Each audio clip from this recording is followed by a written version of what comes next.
You're listening to Seminary Dropout, and I'm your host, Shane Blackshear. Somewhere in between seminary and youth camp, it's Seminary Dropout. Let's go.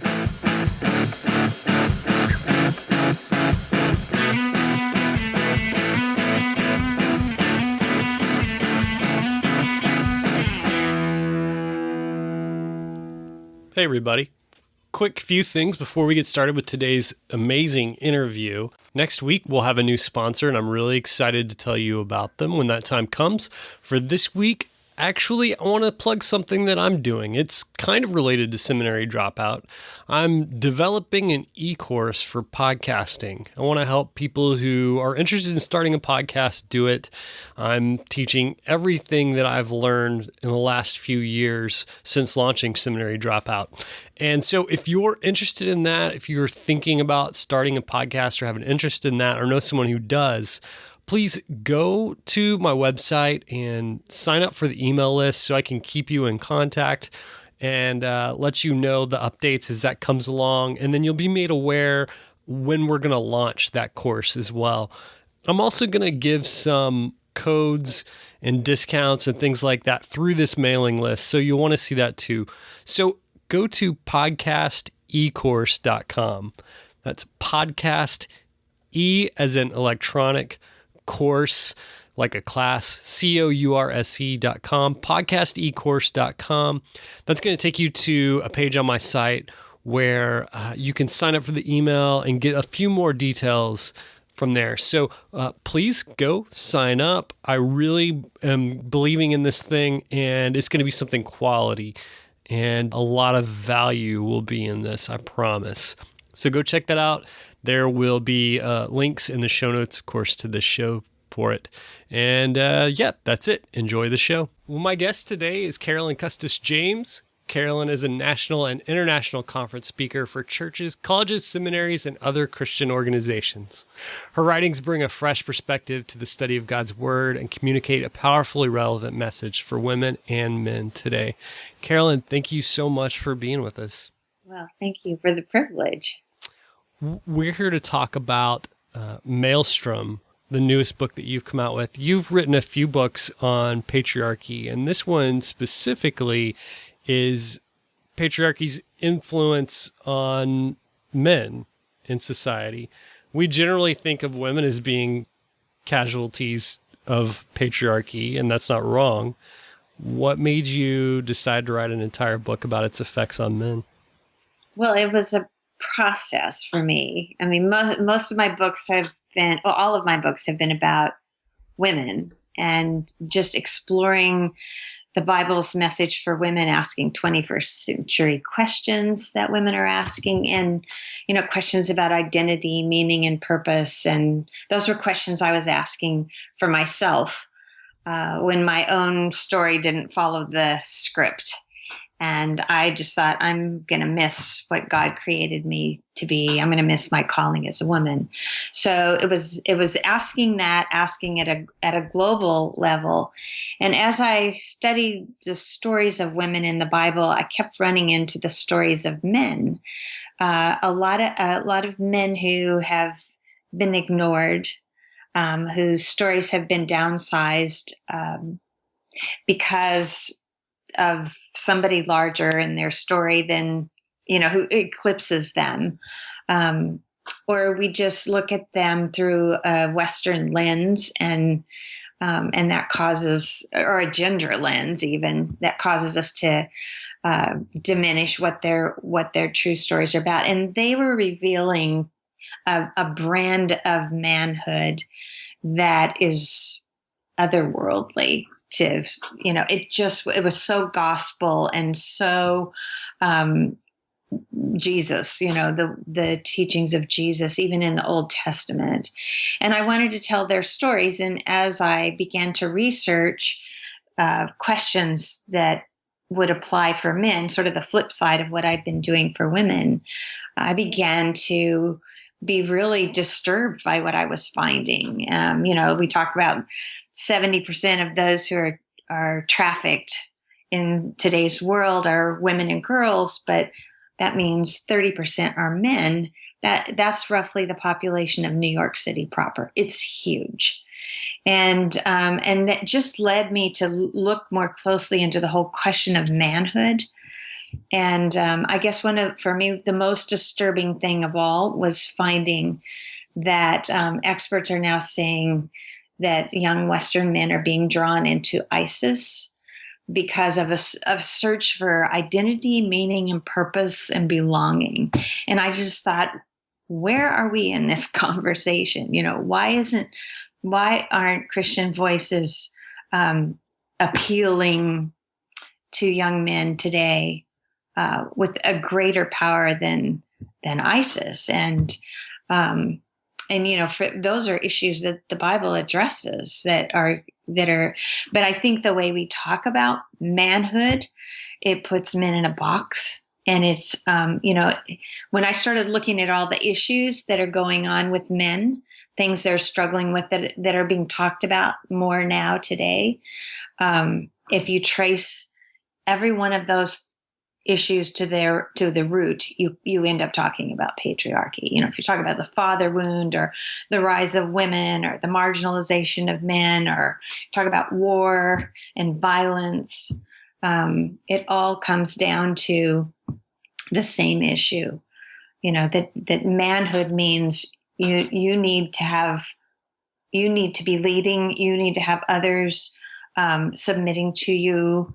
It's the Cain and Abel story played over and over and over again in different variations. I didn't expect to write a book about this. I thought I was just writing about identity, for men, and asking the same questions globally. What is the message of the Bible that we could say to any man, anywhere, at any time, no matter how his story plays out?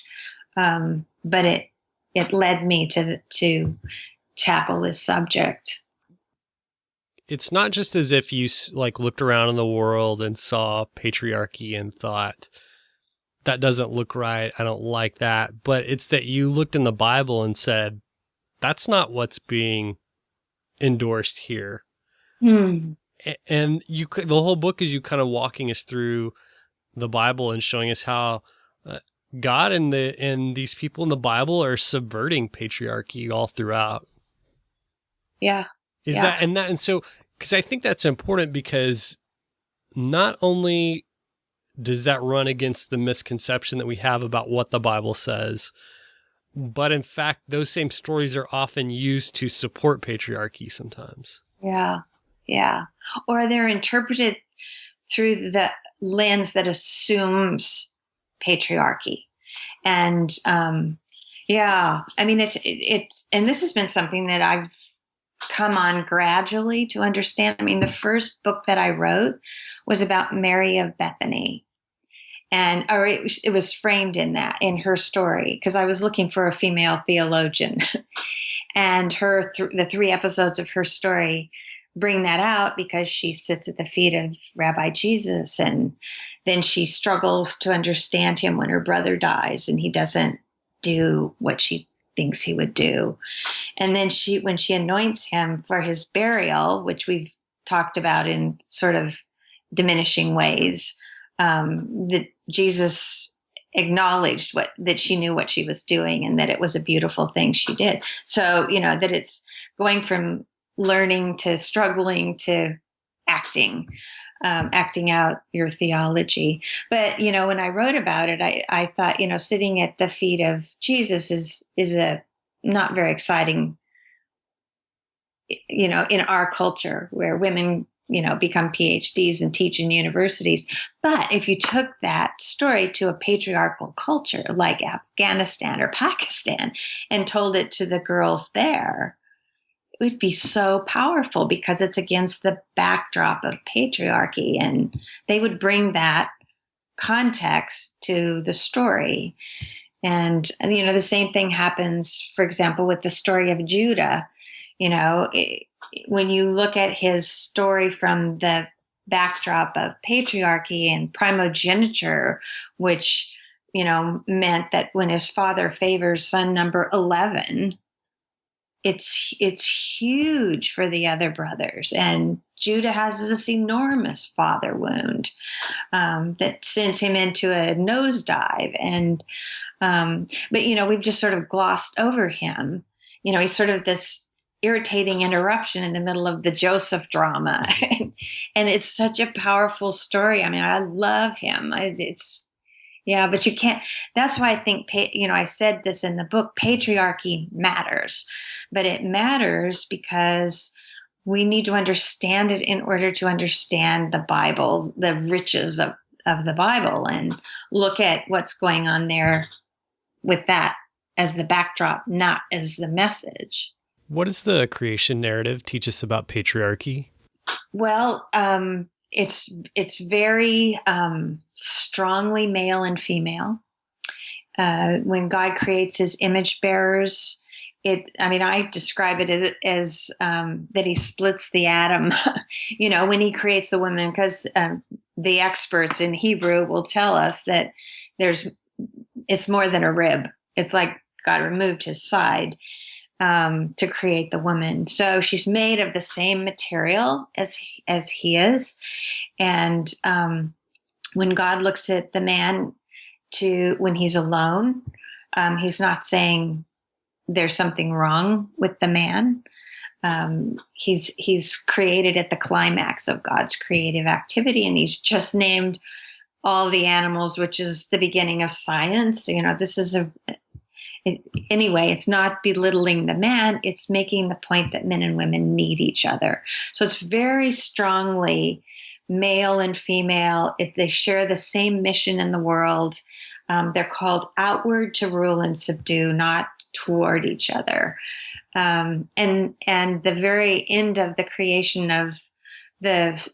narrative, when it says, for this reason, a man will leave his father and mother and cling to his wife, that pulls the plug on patriarchy right there, because in patriarchy, a wife is absorbed into her husband's family and comes under the authority not only of her husband, but also of her in-laws. I mean, they own her. So, right there in the very beginning is a radical anti-patriarchal statement. Throughout a lot of cultures, the traditional marks of manhood have been reproducing, providing, and protecting. But that leaves out a lot of people, a lot of men who have no choice in the matter, right? Right. So it only makes sense that God would not, there's some that, from birth do not have the ability to reproduce. For most of us, if we live long enough, that'll happen. There are, talk about providing. There's a lot of places and then times throughout history where that's not a choice for people, whether or not they're going to provide for their families. And we kind of take for granted that we live in a time and an economy where we could, most of us, if we try, we could provide something for our families. But that's a unique point in history and geography as well. And then, the protecting thing, to me, that doesn't go very far. Protect against what? Even if I'm the most, physically imposing man, that doesn't protect my family from a hurricane, a flood. There's just a lot of holes in that system, isn't there? Yeah. Well, or like last night, I was across town and had to drive home by myself, an hour on the road, a lone woman. My husband couldn't protect me if anything happened. So but the definition of manhood, according to those terms, means manhood is something you have to achieve, and it's something you can lose. So it's very fragile. You lose your health, you can't provide or protect. And, it was astonishing to me to see that the whole thing becomes so fragile for men. And, in fact, if you just watch the landscape of global leaders, male global leaders, it's like they're up and then they're down. They fall from power, or they fall from grace, or somebody shoots them, or it's fragile. And I just think men would want the same thing that I've wanted as a woman. I want something indestructible. Surely God has given us something that's indestructible, and that's where the Imago Dei is central to God's purposes for us, because you're born with it. And it's not just a classification, it's a mission. It's a calling to look after things in God's world, whatever sphere he puts you in. What a world it would be if we were all doing that, trying to encourage the flourishing of all and feeling responsibility for what happens in God's world. So it's, to me, it's sad because we suffer with the loss that we experience when, we grow old and can't do what we've always done, or, when we're young and we think God's purposes for me as a man or as a woman is down the road, and, waiting at the altar instead of saying it's here and now.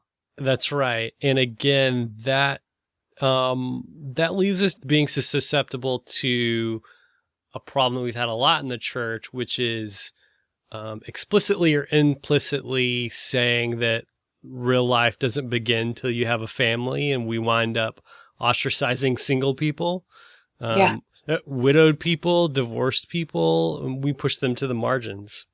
And some of the greatest wisdom in the church is there because there's been suffering. And so they've struggled, and that's where God works and takes us deeper.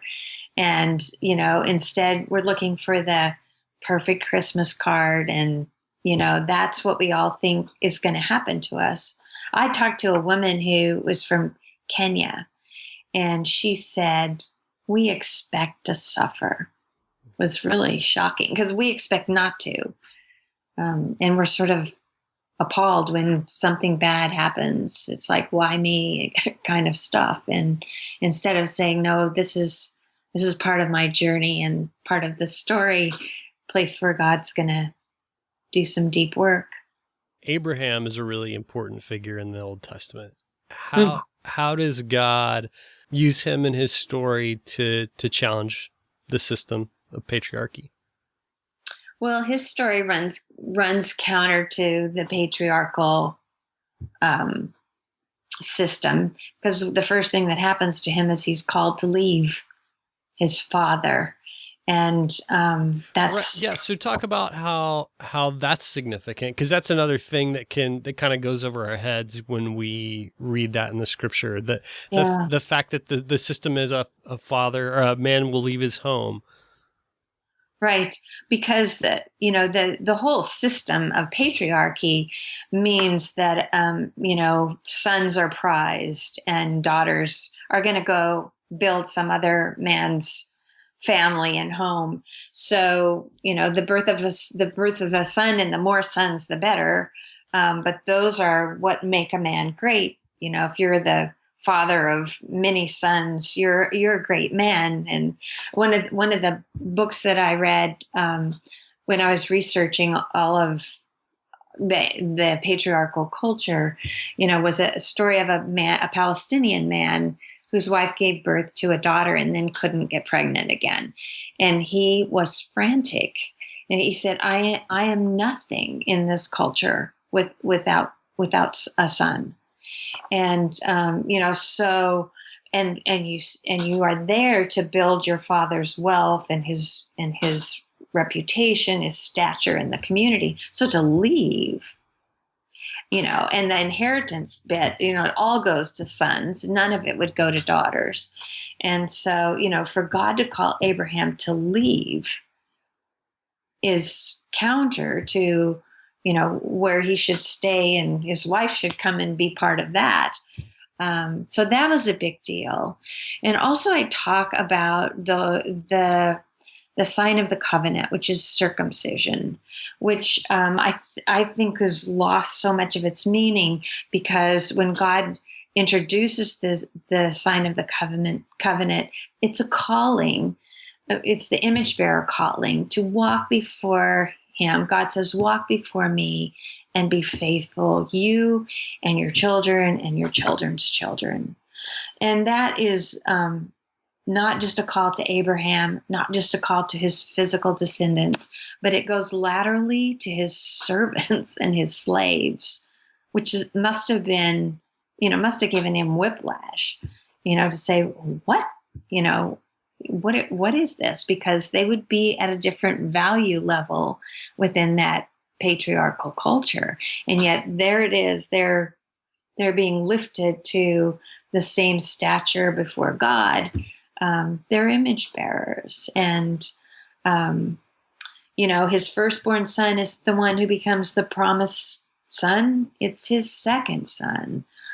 So that's a topsy-turvy of primogeniture. It's just, it's just interesting. If you understand the patriarchal culture, the full-blown patriarchal culture, and you bring that lens to the study of Scripture, the stories become 100 times more powerful. And the strength of the gospel, even in the Old Testament, is just astonishing.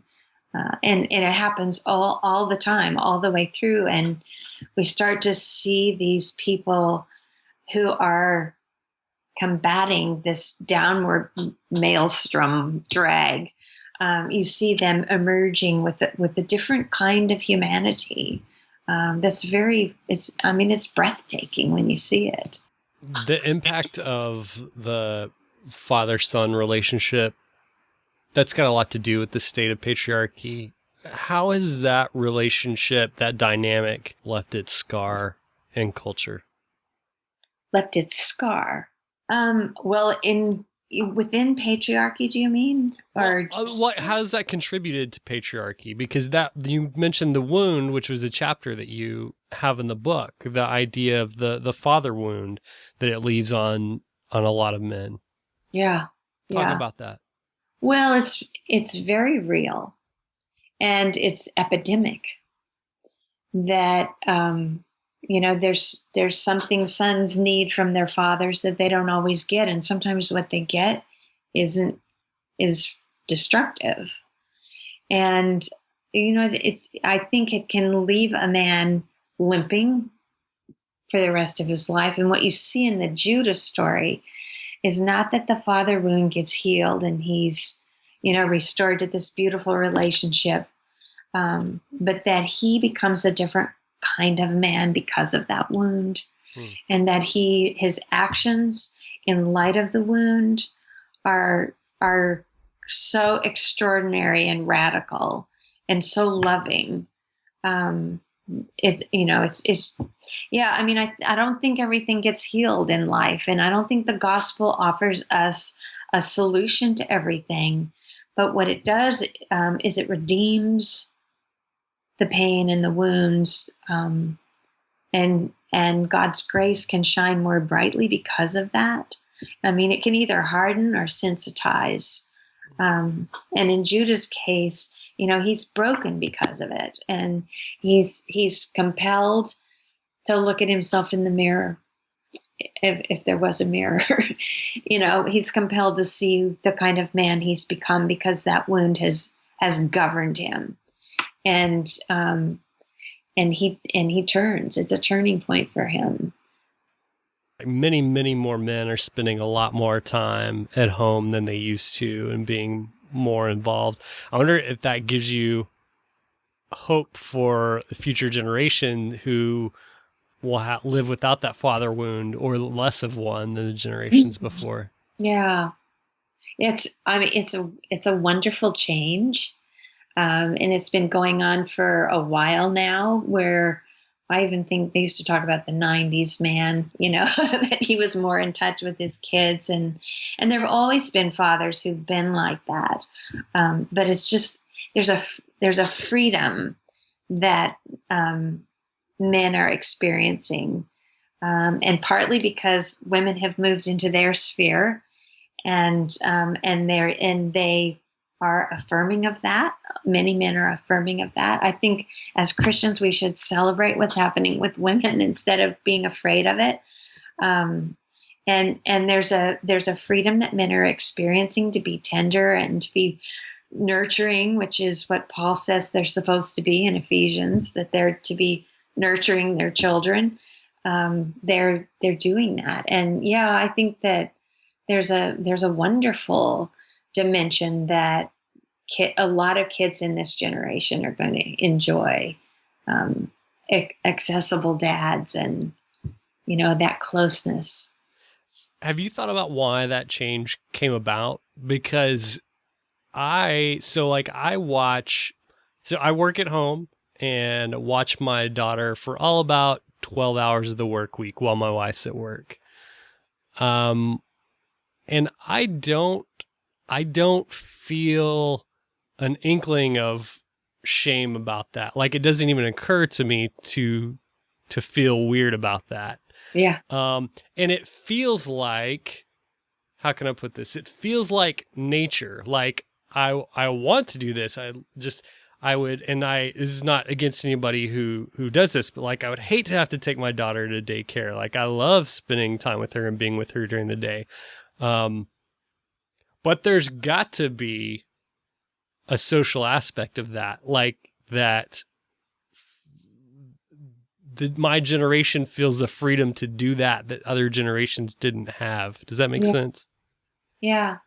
I mean, when our daughter was born, my husband was in seminary and I was the breadwinner, and I had to keep working. And so he was a stay-at-home. He thinks he's one of the first. Pioneer. But I mean, he said when he was doing it, he said men are missing out. He loved it. And I just think there was in the 60s a cultural shift. And I can't explain exactly what happened. It'd be interesting to probe that more.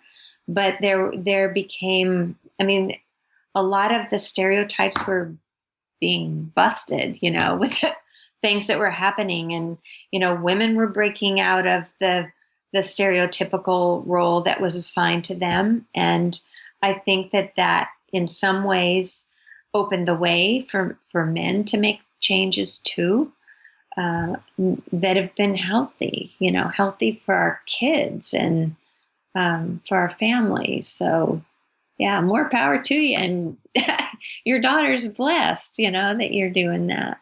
Well, we feel just really lucky that we're able to do things that way. And I love that it's able to happen. Well, and it brings to a marriage more teamwork, which we long for, we long. And I think for women to be able to work, and some of them to really feel called to do that, that there's a teamwork that comes from that. And, I mean, I'm glad for how I'm able to contribute. And, it's, why should the whole thing, when you go back to the pre-fall creation narrative, is that they're in it together. They're in it together, and we can come to it and assign roles and rules and all of that. But you're reading it into the text; it's not there. Yeah. And there is a richness to a relationship that happens when you do life together. With whatever's happening, whatever situation you're faced with, whatever opportunity, that you're cheering each other on and you're celebrating each other. And I mean, it totally changes the relationship, I think. And absolutely. And I think I've seen a lot of benefits to it, because around our house, there's no such thing as women's work and a man's work. It's whoever, like, doing the dishes is nobody's default job. It's whoever's getting to it, Yeah. when it's past time to do it, Yeah. or something like that, And when my wife gets home from work, I'm often like, all right, hand off the toddler, and I'm gonna go do my work now. And so it's a very it's a beautiful thing, like you said, just like a beautiful partnership. Yeah. Yeah. I think that's what's meant to be. And I think that's what's meant to be in the church, that we're meant to be in this together, that we underestimate the scope of our mission when we say, oh no, you shouldn't be XYZ. We all need to be fully invested in what God's calling us to do. You mentioned the advances in the 60s and 70s that women made, and certainly there's been a lot of growth there. But you point out that as far back as the Bible, we have this beautiful example of Deborah, who is a wonderful military leader. She is amazing. She is the judge, and she's at the front end of the book of Judges, where the judges are the strongest. And as you read through the book of Judges, the judges become weaker and more corrupt. And so she's at the front end, and she is a prophet, and she's commander in chief. She's summoning the general to battle, and and she's a theologian. She's the song that's in the 4th chapter is full of her theology, the 5th chapter. And, so she's, and we shouldn't take anything away from that. She's sort of a separate category, and we're not to take any ideas from her, but I think we are. She's a strong leader. And, the problem with how we've looked at that text is that we put a gender lens on there, and we see the rise of women. And we see Barak, the general, sort of unwilling to go to battle without her as a sign of cowardice, And so, he just gets hammered. And what is interesting to me is that I think any general that's faced with the odds he was looking at in terms of the battle should show that kind of reluctance, and that he wasn't being a sissy. He was being, he wanted to be sure that God was in this battle, because they were virtually unarmed, and that the enemy was, sporting the latest in military technology. They were going to be slaughtered if God wasn't in that battle. And as the story plays out, and I always say, well, the fact that a woman conquered the opposing general, was to shame Barak, but really it was to show that God can win this any way he chooses. And it's a story of faith. It's a David and Goliath story. And, Barak is honored in Hebrews 11 as a man of extraordinary faith. I just think his story needs to be recovered, because it's a powerful story that just shows how our assumptions of patriarchy mean Deborah shouldn't be doing what she was doing, and she wouldn't if the men had been doing what, it's just, And that's not taken from the scripture. Like, we have to take a leap to get there. Yeah. And it's not really a careful examination of the biblical text, because the text doesn't criticize any of the three of them, and all three have been hit with criticism. She shouldn't be doing what she's doing because she's a woman, and don't get any ideas of big things by looking at her story. And it's appalling when you start to look at it. But that's why I say patriarchy is the backdrop of the message. It's the strongest contrast to the gospel that you can find, but it's not the message. And the Bible critiques it all the way through. The thing about patriarchy is that once, men are put over women, men are put over other men after that, right? Men get marginalized in patriarchy as well. Yeah. Most men. Right. Most men do. Because there's very little room at the top. Right. And it's not a safe place to be either, because it keeps moving and they fall. But, men are trafficked, men have been enslaved, men are slaughtered in battle, men are discriminated against all the time. Even in our churches every Sunday, I would say probably the majority of men are marginalized. They don't have the right portfolio. They don't have the right pedigree. They don't have the right bank account, or the right stature in the community, the right interest in books. So we don't often look at it as something that's hurtful to men. And just also the idea that somebody could say to you, you are not a man, right. For whatever reason. And so there's sort of this unease. And I was even talking to some men before I wrote this book. I was talking about the title. And as we talked, they said, we hate Father's Day. And I hear women say they hate Mother's Day all the time, but I'd never heard men say that. But they said it's always a tongue lashing. Yeah. We're always berated for not manning up and being the kinds of dads we should be. And, so I hope men will resonate with this, because I think it's very freeing and very empowering of men in a gospel way. That is when it happens, and when it happens in the stories that I tell in the book, it is just extraordinary. I mean, to live in a world that had a lot of that would be just so incredible. Well, what do you think are some things that men and women can do to subvert patriarchy, to push back against it today? I think we have to put the gospel first, and that should define how we see one another and how we live our own lives.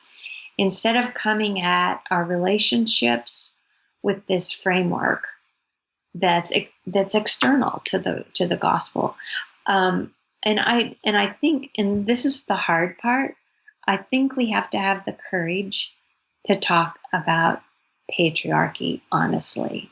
And it's such a pillar of our evangelical world that there's bound to be a lot of pushback at the thought of that, that this is going to shake the very foundations. But, the truth is strong, and we can afford to ask the hard questions. If we're wrong, we need to find out, we need to know. And if we're not wrong, then we've got nothing to lose by asking the hard questions. But I think that is the challenge. That's the challenge of this book, I think, is can we have this conversation? Can we ask this question? Well, Carolyn, thank you so much for being on the show, and thank you for the book. I really perceive this as being a really important book that is going to really help a lot of people and be really important to a lot of people. So thank you. Thank you for the conversation. I've enjoyed it too.